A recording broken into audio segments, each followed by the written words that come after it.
हैदराबाद में CNG association पारां सख्त एहतजाज कंदे इंतजामिया ते रेलवे जी ज़मीन ॼाणाए पेट्रोल ऐं सीएनजी स्टेशनूं सील करण वारे अमल जी मज़म्मत कंदे तुर्त पेट्रोल पंप ऐं सीएनजी स्टेशन्स खोलाइण जो मुतालबो कयो वियो। सिंध सीएनजी एसोसिएशन जे चेयरमैन मुमताज़ अली जतोई, इक़बाल बेग कुरैशी ऐं ॿियनि चयो त रेलवे खाते जे अमलदारनि रेलवे पुलिस अटारनि सां गॾु लतीफ़ाबाद जे मुख़्तलिफ़ इलाइक़नि में सीएनजी पंपनि ते चढ़ाई करे रेलवे ज़मीन ॼाणाए सीएनजी पंप सील करे छॾिया आहिनि। हुननि चयो त लतीफ़ाबाद जे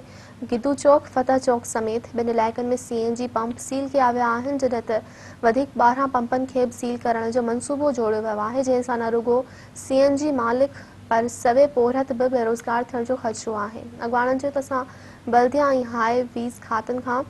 इहे ज़मीनूं लीज़ ऐं मसवार ते क़ानूनी तरीक़े सां हासिल कयूं आहिनि। हाणे वरी रेलवे खाते जी इंतिज़ामिया ज़मीन जी मालिकी जी दावा करे अहिड़ियूं कार्रवायूं करे पई, जंहिंजो नोटिस वठी सील कयल पेट्रोल खोलाया वञनि।